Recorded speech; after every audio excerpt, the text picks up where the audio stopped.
Great Smoky Mountains National Park. Aaron and I are gonna have a little contest. Who's the better driver and who's the better B-roll catcher? And I think I just, oh, there's animals up there. I'm winning. Okay. Now we need to know if they're moose or elk. There's a lot of elk around here. I'm gonna say that they're elk. Elks have the white butt, so check for that. I will. I'll make sure to go lift up their tail. They're like horses. Yeah, they look like donkey horses. White butt. Elk. White butt. Okay. Chris 1, Aaron 0.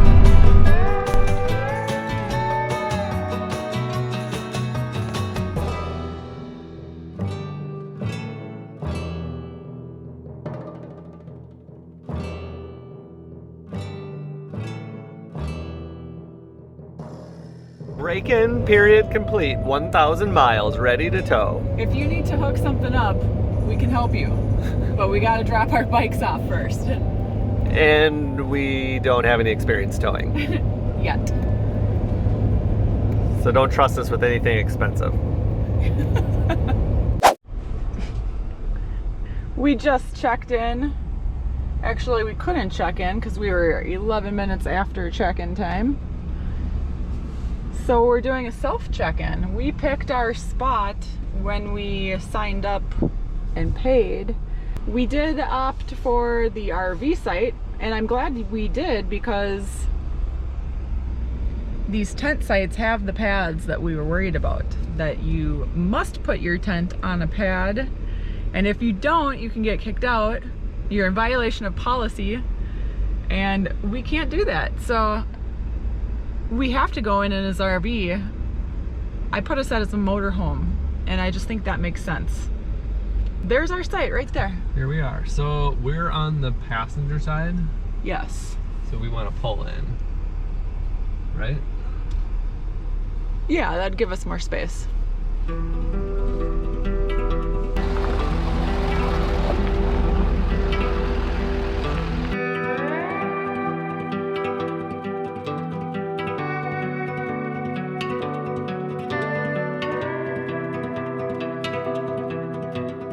This is great, isn't it? Do you think that our time will improve, our setup time? I think we're gonna be more putsy. So we're so disorganized now. No, we're not. We rambled through everything yesterday and like went like this to find this stuff in the bottom of the tote. Everything is like everywhere. At least we know where a lot Oh, of we it have a is. picnic table. That's gonna be nice. Okay, time to set up. So what I learned yesterday is that we don't set up the tent first. We need to get the stuff out of the tonneau cover, because once the tent is open, the tent cover lies on top of this and all the straps. So it's just a lot easier to get in now, get everything out you need, cooking, chairs, tables, whatever, and then get the tent going. Now we can grab all of our stuff out of here. Tables, grill. And this way's better too, because since you do the tent by yourself, Yeah.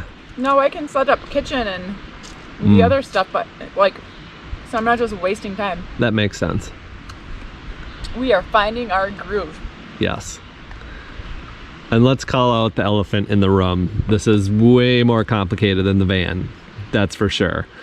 It'll never be as simple as the van, but this has its own fun and feel to it, and it's all part of it. And we're gonna get faster at it. We're gonna get quicker, faster, better. Where's that green vacuum that you love to use? It's hidden. It's in this big 6 3/4 foot It's in the mess. truck bed? Yeah. Let me just go get it.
I used this to chop up a jalapeno and an onion. Good. We're already having more flavor than last night. Excellent. So I'm kind of beat from last night. I slept well, but at the same time I slept super shallow. New night, new tent. So how'd you sleep? I was wired and I did not fall asleep until midnight. Yeah. So I slept good, but I didn't get very many hours. So I'm tired too. Okay. Question on, what do you like better, setting up the RV or setting up the tent? Well, initial thought, I like the RV, the van better just because we're so good at it. You know what I mean? Like, it was just easy to do, and this is our, you know, now we're kind of like still putzing around and trying to figure everything out. And we have too much crap. We have all of our junk with us. We knew that would be like this. Yeah, we have a whole RV crammed into a truck, you know, with the tent stuck on top. Like, you know, it's just not the perfect scenario, but it all fits and it all works. So once we like get that groove down and get all of our stuff, you know, easily accessible, it'll be easy. Yeah, totally. Yeah. Good, let's get cooking.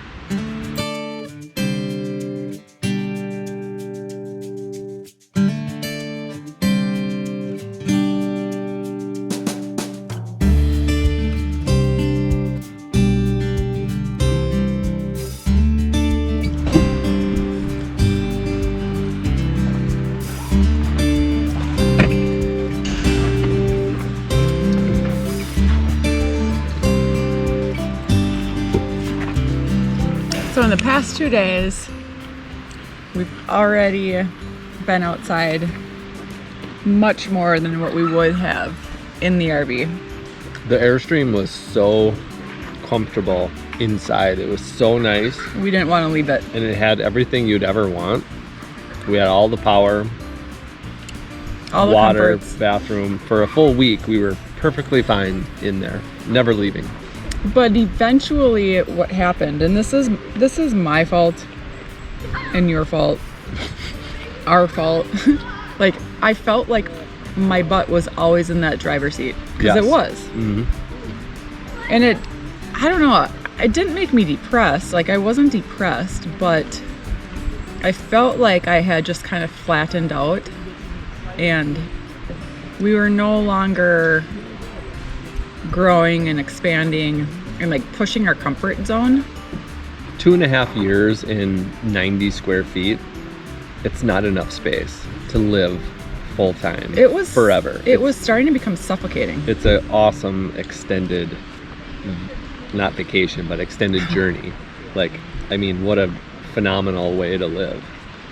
But you can't live like that forever. No. You could, but You could, yeah. And I think a lot of people do it a lot better than what we did. There's so many real, true, hardcore van lifers, and also Class B'ers. well, if you have a passion for rock climbing, That got or outside and- canoeing, or whatever, like, yeah, I mean, we're just, you know, trying to run our own business, start a business, find our groove, find our niche, and Yeah, and I do think that's probably why. Okay, so we're in year 3 right now. Year 1, we were nose in our laptop every single day working, as we should be for a new business. Year 2, same thing. Year 3, I think we finally like pulled our head up and said like, oh God, we're kind of like in here and sitting way too much and ready for a change. So just being, I think that's why I was so overstimulated last night, honestly. Like, just being outside and hearing those frogs, to me, was magical. I did not fall asleep until midnight because I was just up listening to the frogs, hearing the bugs swarm against the tent. Like, I was like, my senses were on full throttle. yeah. And that's how it should be all the time. And we just weren't good at forcing ourselves outside. Even though we like to work out, like, we'd go work out outside, we go on these 1.5 hour walks outside. We but spent it's not a lot the of same. time outside, but we also spent a lot of time inside. And we were figuring out our balance. Like we were getting there. Yeah. We were getting there, but ultimately just too small of a space for us. Too small, right? Yeah. And this is gonna be great. I mean, there's gonna be days that suck. There's gonna be, and like anything, you gotta have some rain to appreciate the sunshine. And we're on the East Coast right now, so there is not a lot of free land to be roaming around on. So that puts us in, the national park here, hip camp, campgrounds. Like, you can't go to Cracker Barrel, you can't go to Walmart. It really does limit your stay. Like, we're probably going to spend more money living in this tent than we did in the van. Oh, no doubt. We've already just booking like the few campsites here in the national park. It's not much, which I should share. This site tonight is $20. It's $20 for an RV site, which is what we're on. And it's $20 for a plain tent site, which we honestly don't know which is which because they all look so similar. There's no plugins, there's no septic. So the RV sites, the only thing I can guess is that they have a little bit more feet to pull in and maneuver. The one's like a tiny pull through that I saw over there. Yeah. Like a small horseshoe pull through. Yeah. So national parks, $20 a night. State parks are normally like $30 a night?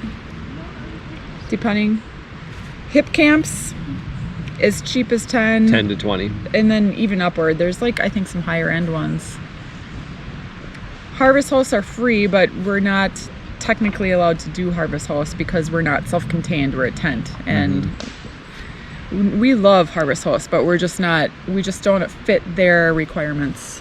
1,000 trails, we're gonna certainly try to get into 1,000 trails, and hopefully we can get some free nights there. Yeah, so we're working our way back to Minnesota, back to see friends, family, and we're going to try to do a little bit of Midwest type of stuff, but then we're going to ultimately head back out west. Yeah. And that's where we're really going to be able to experiment and see how long can we sit out there, where can we go, what can we see, what can we do in the mountainous areas. I think we're going to do great because when I packed this cooler, I got a full week's worth of fresh meat and produce in there.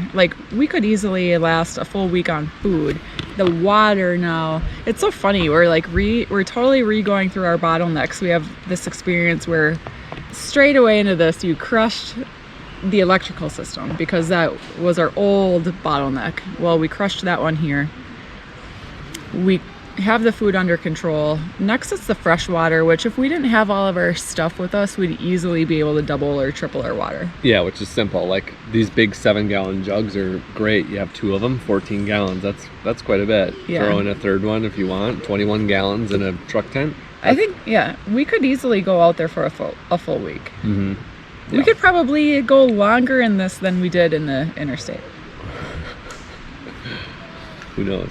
Just because we're changing our mindset and our approach. Anyway, it feels good. The point of this is I'm really excited to be outside of our zone. Sometimes you really gotta do things that scare the crap out of you.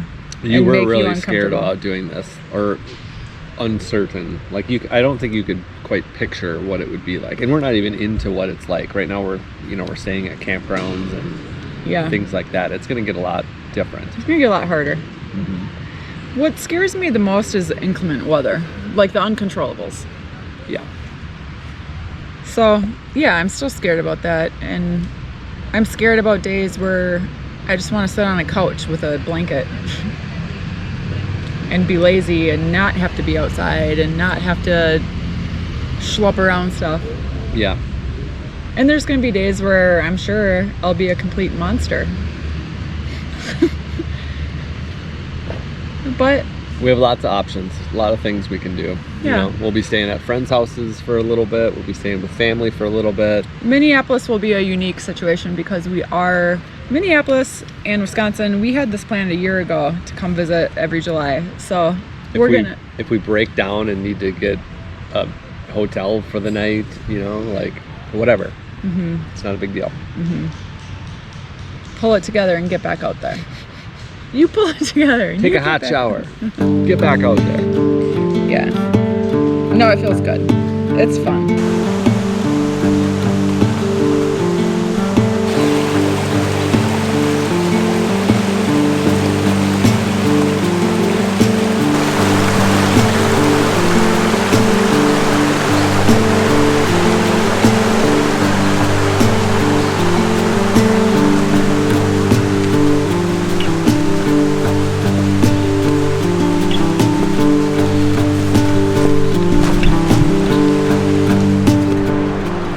Good morning from the Smokies. It kind of smells smoky A little bit? from all the Campfires and stuff? Yeah. Yeah, so we are in Smokemont Campground, and we've never spent this much time in a national park before. We're going to be here for 3 nights in 3 different campgrounds, and we've never done that. We've always stayed outside of the national parks, usually on some type of free forest land or BLM land. Yeah. And then we drive in for the day. So hopefully this allows us to experience it a little bit more. Explore deeper.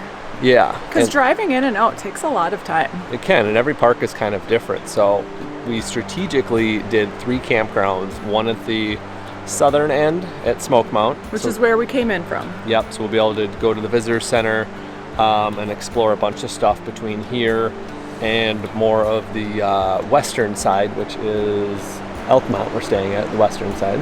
Yeah, Elkmont is in the center, north central. That's true, that is a little bit more on the central side. Yeah. But we'll be able to explore the western side from that day. And then our final night is in Crosby, which is on the east, Cosby, which is on the east side of it. Yeah. And then we'll be able to explore from the west side to the east side on more of the north side of it. Yeah, work our way. We figured that since we're going to be packing up the truck to go explore, why not plan our stops so that we can actually like eliminate or minimize backtracking. Yeah, and since we have the truck camper, tent camper now, or truck tent, you got to pack up every day anyway. So it's just, we're going to be living very light for the next few months and just getting used to like packing up and keeping travel light. We're going to be dialing in our organization and our processes of schlepping stuff around so that there's less schlepping, more enjoying. Super sturdy.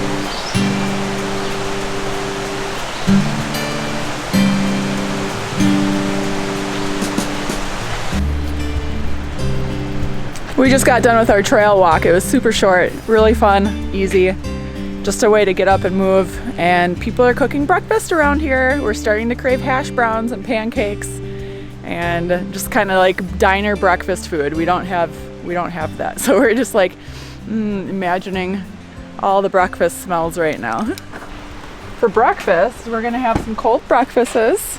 Erin's gonna have a protein shake. We keep ground up oatmeal in here so that it's like super shakeable in the shaker cup with protein powder. So then you get... And that's my go-to. I'm happy with that. And to keep from getting burnt out and like cooking all these meals that take a long time to do, we're planning on doing cold, dry breakfast and lunch. And then we're gonna cook every dinner on hot Blackstone. Meals. So Erin's shaker cup is pre-filled with water in here, so this is nice and cold for him, because if you have hot water in a shaker protein, it's kind of gross. So that's his setup.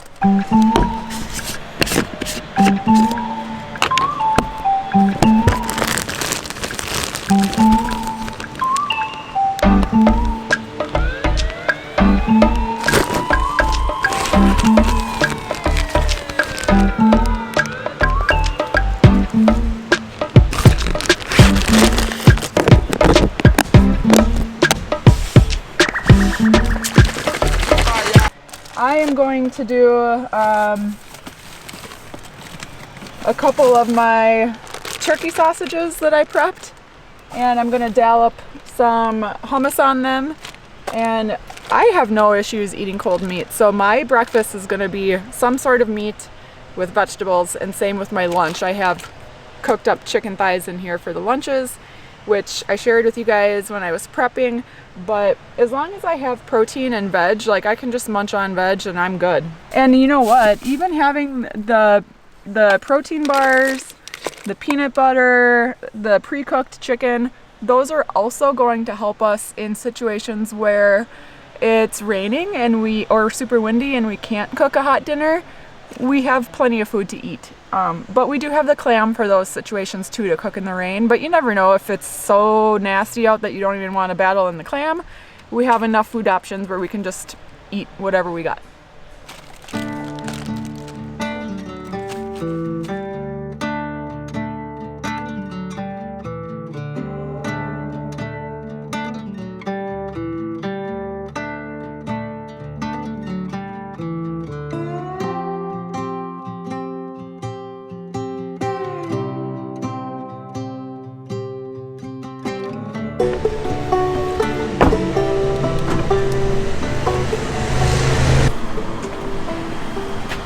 distances to all of these major cities. I think this is why it's the most traveled national park, because it's so close to all these major cities. And what else? What's the second reason, Aaron? It's free. It's free. That's insanity. I don't understand why, because, you know, they need money funding to pay for this. So I don't know if it's donations or what it is. That'll be interesting to hear if anybody knows how this national park stays afloat, or if it just gets a certain percentage from everything. I don't know. Yeah. So we came in from Atlanta, which is the furthest point, and it was a really easy drive from Atlanta. Yeah, it was. Imagine how easy it is from all these. 2 miles from Cherokee. Whew. That's what we came in through, was Cherokee. That was that town that's right down there. Oh, cool. Yeah, it was bumping down there. I think nice. people probably go there to eat, get some restaurants, get some cell phone coverage. Anytime you're 2 miles from a national park like this, I mean, that's going to be a hot spot for people staying in hotels, and that had that cool tubing river. Yeah, that looked fun. All right, my distraction is over. Let's get back inside.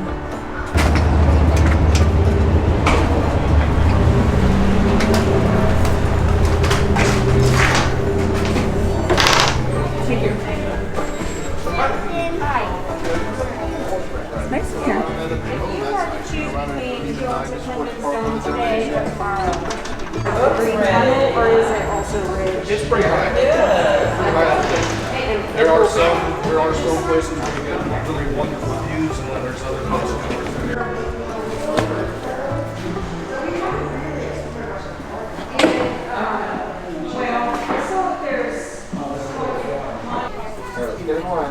We have a lot of space to work with. Yeah, but we don't want to go too big. Which one should we choose? Vote down below. Update on Verizon. Oh, there is Verizon at this visitor center, which I'm going to botch the name of. It starts with an O. Okanalufti? Okanalufti, it's something like that. Okanalufti? And we plugged in our Verizon hotspot, and we do have some Verizon, so we were able to just check our phones, check messages. No T-Mobile. We lost T-Mobile, I swear, hundreds of miles ago. Verizon does way better than T-Mobile for us. Yeah, so we're still using our trusty Verizon hotspot. I'm gonna mount a little soap dish to the back window, and we'll have this plugged into the battery in the back and just leave it on all the time, so we'll have a constant hotspot. I love having a hotspot all the time. I hate turning it on, turning it off, waiting for it to load. It's just so nice to have it on all the time. So we'll have this plugged into the Battleborn and we'll be ready to roll. Permanently rocking, so you don't ever have to think about it. That's great. Okay, out of the visitor center onto a map. And as soon as we get a map, we can just figure out what we want to do. So we're right there at the visitor center, and this is the entrance through Cherokee, the town of Cherokee down here. We stayed right here at Smokemont last night, which is only a couple miles. And so our next campsite is here at Elkmont. So we're basically gonna go between Smokemont and Elkmont and just enjoy everything along the road, stop off at the picnic areas. I think on any turnoff, we should just turn off and Check it out. check it out. All the way over here to Clingmans Dome, which I think is kind of touristy, but still we got to check it out.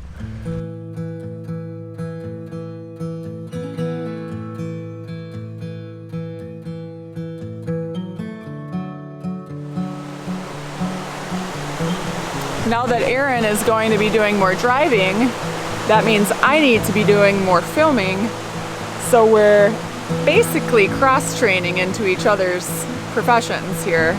So you need to bear with me as I learn and get better, especially with the shakiness and the holding up of the cameras, because my arms aren't used to that yet. So I do apologize for any jiggle, but hey, 2 filmers are better than 1, and 2 drivers are better than 1. So we're just doing this for a lot of good reasons.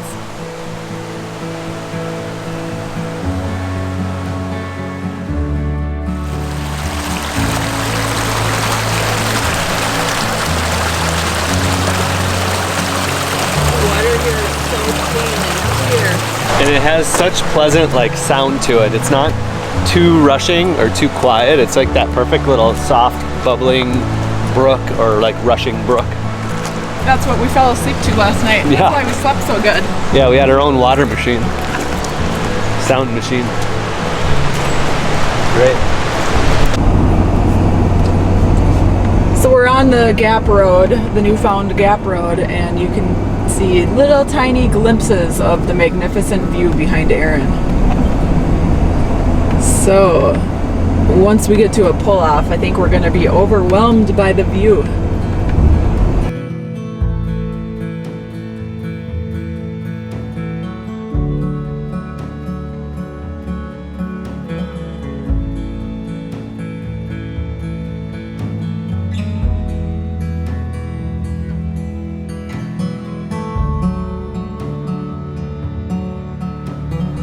Starting to see some traffic. That Yes. means we're getting close. And we're seeing all these side-by-sides up here, if that's like a thing to do. I don't know. Those are cool. This is a lot of traffic, actually. Yeah, This is the most we've seen. yeah. We're getting close to the dome. The observatory. Is this for like a hike? I don't know, it's pretty crazy, isn't it?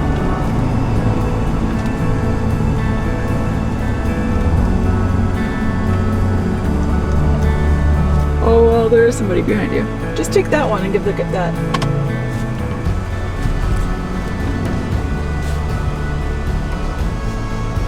Yeah. We do get to have a magical picnic. That's a score. Perfect timing.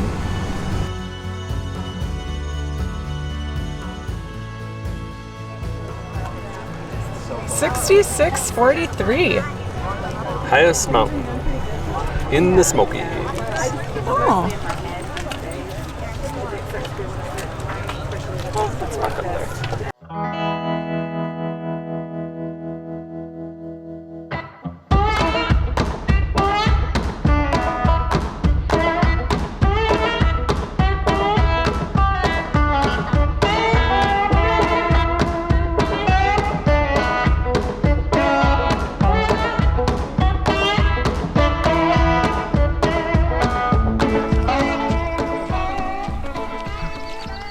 There's the parking lot way down there. Was it worth the hike?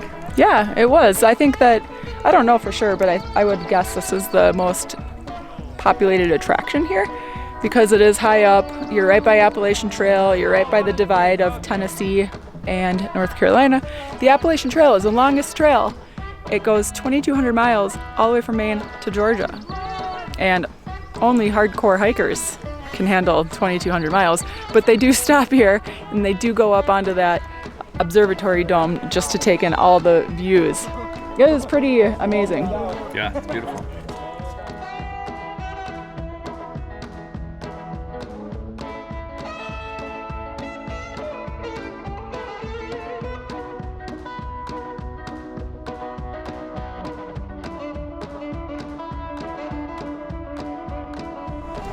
Well, that wraps up Clingmans Dome. It's a half a mile hike from the parking lot up there. And there's no really like warning sign, but it's a hike. It's an incline, a lot of incline. Yeah, short but steady and pretty steep. It's a half a mile, but we saw people of all ages and sizes hoofing it up. There were a lot of people complaining, a lot of children complaining particularly. But they do have some benches sporadically placed along the side, so if you do need to take a breather, you can pull off, sit on the bench, catch your breath, and then go again. And it's definitely worth the walk up. I mean, it's kind of like the same as this, but it's more like a 360 view. Mm-hmm. And the 360 is what makes it so special. Yeah. Plus, like, of course, the information boards that tell you what it is that you're looking at in each direction. Yeah, pretty cool. So I think we're creeping up on 4 o'clock. And I'm not sure if there's other destinations between here and our campsite, but we're heading towards our campsite. If we stop another spot, we'll stop. Otherwise, we're just gonna make it towards Elkmont.